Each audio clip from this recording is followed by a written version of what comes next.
नाशिकमध्ये TCS कंपनीत काही मुस्लिम समाजाच्या माणसांकडनं अत्याचाराचं प्रकरण समोर येतं, धर्मांतरणाचं प्रकरण समोर येतं, पण मुस्लिम समाज त्यावरती कलेक्टिव्हली शांत राहतो. अमरावतीमध्ये 300च्या वर व्हिडिओ व्हायरल होण्याचं प्रकरण समोर येतं. आरोपीचं नाव शोधलं तर तेही मुस्लिम निघतं आणि मुस्लिम समाज त्यावरती कलेक्टिव्हली शांत राहतो. अशा 100 किस्से होतात, 100 गोष्टी होतात आणि या सगळ्या गोष्टींवरती मुस्लिम समाज कलेक्टिव्हली शांत राहतो. माझा प्रश्न मुस्लिमांमधल्या सुशिक्षित वर्गाला आहे की तुम्ही फक्त तेव्हाच का बोलता जेव्हा एखादा आतंकवादी हल्ला होतो आणि मग तुमच्या समाजाकडे संशयानं बघितलं जातं. संपूर्ण समाजाला त्यावेळी आरोपीच्या पिंजऱ्यात उभं केलं जातं, त्यावेळी ओरडून ओरडून तुमचा घसा कोरडा होतो. पण दररोज ज्या अशा घटना घडतात ज्यानं तुमच्या समाजाचं नाव खराब होतं त्यावर तुम्ही काही बोलत नाही. माहिती आहे आम्हाला की तुमच्यातला प्रत्येक जण दहशतवादी नाहीये, प्रत्येक जण बलात्कारी नाहीये, प्रत्येक जण धर्म परिवर्तन करणारा नाहीये. तुमच्यातल्या बहुतेक लोकांचं या देशावरती प्रेम आहे, पण ते फक्त तुमच्यापुरतं राहून चालणार नाही. ज्या वेळी तुमच्या समाजातल्या कुठल्याही माणसाकडनं काहीही चुकीचं काम होईल त्यावेळी समाज म्हणून तुम्हाला रस्त्यावर उतरावं लागेल त्याच्या विरोधात बोलायला. ज्यावेळी फलटणचं संपदा मुंडेंचं प्रकरण समोर आलं त्यावेळी आरोप ज्यांच्यावरती होत होते ते एका मोठ्या मराठा राजघराण्यातलं मोठं प्रस्त होतं, पण तरी देखील बहुतेक मराठा समाज त्यांच्या विरोधात उभा राहिला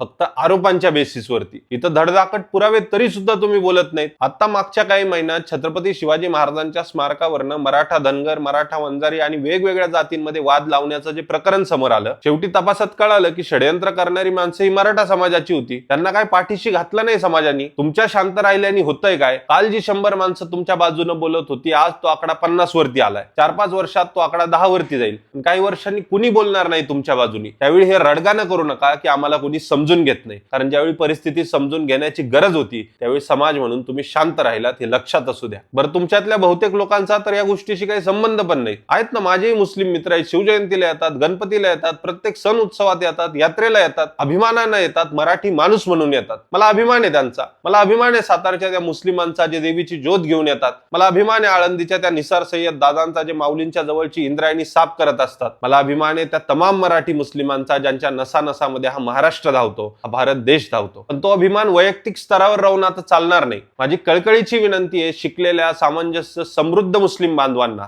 की उभे राहा, आपल्या समाजातल्या चुकीच्या माणसांच्या विरोधात उभे राहा. तुमच्या भविष्याच्या पिढ्यांना कोणती ओळख द्यायची हे आज तुमच्या हातात आहे. एक ओळख कट्टरपणाची असेल जी माझा माणूस चुकला तरी मी त्याच्या पाठीशी उभा राहील अशी, आणि दुसरी ओळख असेल स्वाभिमानी मराठी मुस्लिमाची, ज्याचं इमान इथल्या मातीशी आहे, ज्याची विचारधारा इथल्या मातीशी आहे. चुकीला चूक म्हणायची धमक जर तुम्ही दाखवाल तर तुम्ही स्वाभिमानी बनाल, आणि जर कट्टर राहाल, स्वतःच्या माणसांना आरसा दाखवायला घाबराल, तर हा समाज तुम्हाला भविष्यात असा आरसा दाखवेल की ज्यात तुम्ही कुणीकडनंही बघितलं तर त्यात तुमच्यावरती देशद्रोहाचा आणि दहशतवादाचा शिक्का लावलेला असेल, तुमची चूक नसताना, कारण तुम्ही आज गप्प बसलात.